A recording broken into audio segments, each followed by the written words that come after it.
Les larmes de la persévérance deviennent les chants de la victoire. Dans la marche chrétienne, il y a des saisons où les larmes semblent être nos compagnes les plus fidèles. Ce ne sont pas des larmes de faiblesse, mais des larmes de foi, de persévérance et d'attente. Elles arrosent nos prières, expriment nos douleurs, mais portent aussi la semence de notre future victoire. La Bible nous assure que ces larmes ne resteront jamais sans réponse.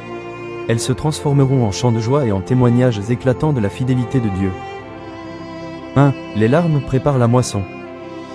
Chaque larme versée dans la foi est comme une semence invisible que Dieu voit et honore. Le psalmiste nous rappelle cette vérité. Ceux qui sèment avec larmes moissonneront avec chant d'allégresse. Celui qui marche en pleurant, quand il porte la semence à répandre, revient avec allégresse, quand il porte ses gerbes. Psaume 126 versets 5 à 6. Nos larmes ne sont pas perdues, elles irriguent le terrain de notre destinée et préparent une récolte abondante. 2. Les larmes attirent la compassion de Dieu. Dieu n'est pas insensible à nos pleurs. Il est un Père qui recueille chaque larme et qui se souvient. La femme qui pleurait aux pieds de Jésus a vu sa vie transformée. Elle se tenait derrière, aux pieds de Jésus. Elle pleurait, et bientôt elle lui mouilla les pieds de ses larmes, puis elle les essuya avec ses cheveux, les baisa, et les oignit de parfum. Luc 7 verset 38.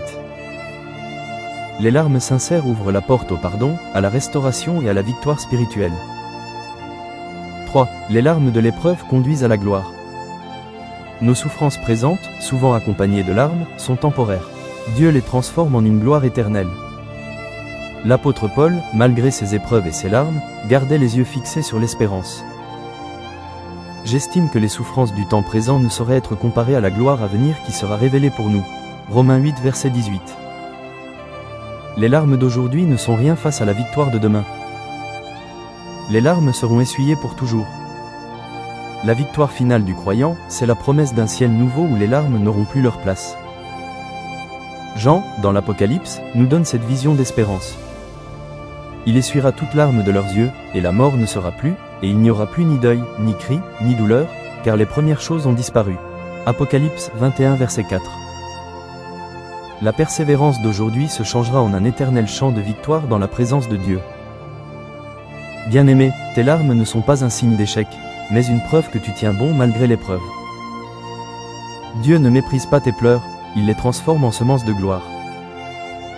Bientôt, ce qui aujourd'hui est arrosé de larmes deviendra un chant de victoire et de témoignage. Accroche-toi, car la joie du matin arrive, et avec elle la célébration de ton triomphe. Prie avec moi aujourd'hui. Seigneur Tout-Puissant, merci parce que tu recueilles nos larmes et tu les changes en chants de victoire. Aide-nous à persévérer dans les épreuves avec foi et espérance. Console celui qui pleure aujourd'hui et donne-lui bientôt la joie de célébrer ton intervention. Au nom de Jésus-Christ, notre victoire éternelle. Amen. Si cette vidéo vous a béni, n'hésitez pas à la partager avec quelqu'un qui a besoin d'espoir et dans vos différents réseaux sociaux. Soyez abondamment bénis.